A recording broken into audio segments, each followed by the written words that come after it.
Packers star quarterback just ended his career with what he said about Trump in the presser. Grossly overpaid professional ball tossers keep telling us, the American people, that their protest against the national anthem isn't in any way geared against our nation or our military, but what they never seem to be able to tell us is what it's actually geared towards.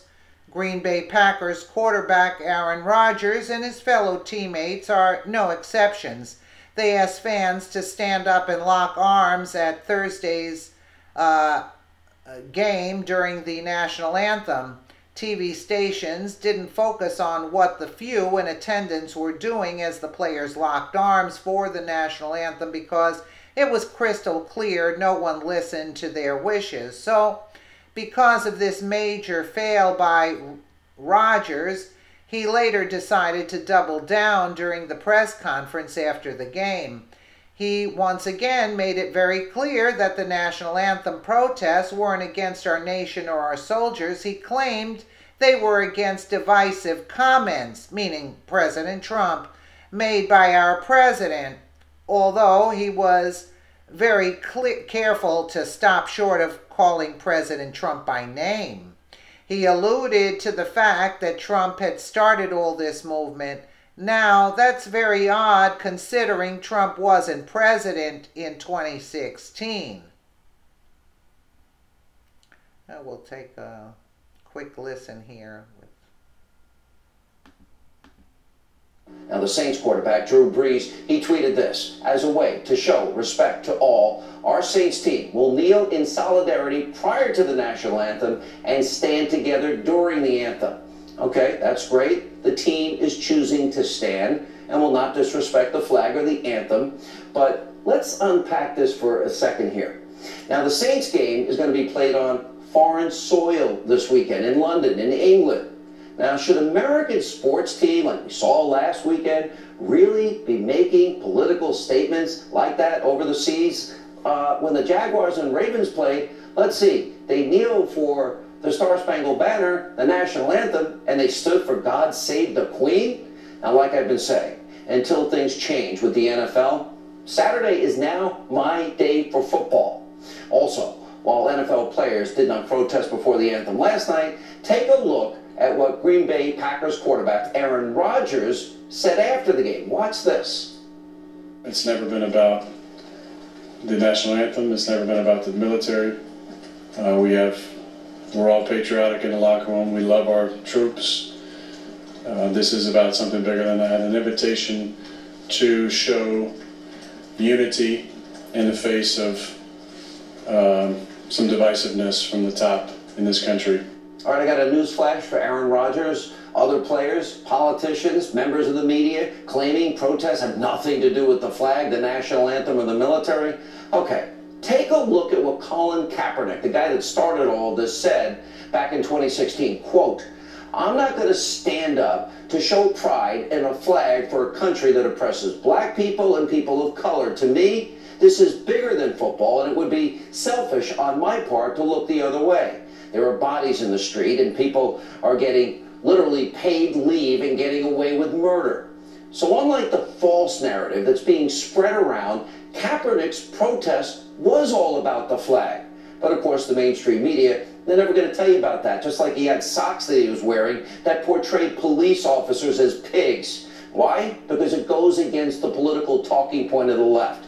There's also this stunning headline from the Washington Times. Quote, "Colin Kaepernick donated $25,000 to a group honoring a convicted cop killer." Now, the cop killer they're talking about is Joanne Chesimard. Now, she escaped prison and fled to Cuba after being convicted of murder back in the 1970s.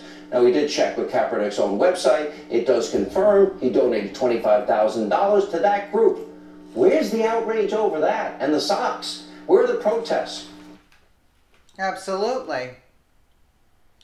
The New York Times reports Von Miller of the Broncos took a knee, then a sponsor drew scrutiny. Von Miller, a star linebacker for the Denver Broncos, was one of many NFL players who knelt on Sunday during the playing of the national anthem in what became a sweeping and stark show of solidarity against police brutality and a silent admonition of President Trump. But the story this week involving Miller and a Denver car dealership offered a window into potential troubles for high-profile athletes and advertisers. It may also be a lesson in the dangers of jumping to conclusions in the age of viral news stories, internet mobs, and instant boycotts. It was widely reported that a car dealership had fired Miller over his protest, but the facts turn out to be more complicated. The original TV news report has been retracted. Miller is among the NFL's highest paid players and has done commercials for brands as well known as Old Spice. Old Spice commercial 2017, Von Miller coach, talk video by commercials funny. But it was a Denver car dealership that found itself at the center of a contract tussle that vaulted its name overnight into the national sports conversation. After Trump blasts NFL players kneel and lock arms in solidarity, September 24, 2017, the situation arose Monday morning just hours after Miller had taken the symbolic knee. At that time, KOAA-TV, which delivers news to southern Colorado, reported that Miller had lost an endorsement deal with Phil Long dealerships, specifically Phil Long Ford of Denver. The station later said it had based that on an email sent to media outlets on Monday by the advertising agency that represents Phil Long dealerships. According to the station, the email said, "Please note all Von Miller ads need to be removed. He is no longer part of Phil Long." The news report has been removed from KOAA's website, but the Denver Post reported that the station had said the dealership dropped Miller's endorsement because of his protest. Later on Monday, Robert Wilson, a spokesman for Vanguard Sports, which represents Miller, told the station that discussions were underway to renew the linebacker's contract with the dealership, but that the dealership said it had decided not to move forward with the contract this year. But he also said Miller had not had a deal in place for months, so the linebacker had not been fired. He declined to comment further Wednesday when reached by the New York Times. A statement released Monday by Phil Long dealership did little to clarify matters, saying the company had been in the middle of a contract renewal with Miller and had not, in fact, fired Von. The statement seemed to both support Miller and express concern about his conduct reflecting the business. This weekend's events remind us that sometimes we feel that we best represent ourselves, said the statement, which was provided to the Times. We support Von and his First Amendment rights. We know Von and he's a good person. He donated a police car to his hometown police department. All that notwithstanding, when we bring in celebrities to represent us, we run the risk of being misrepresented. While we can't control the actions of others, the statement continued, we can be responsible for how we support our nation and community.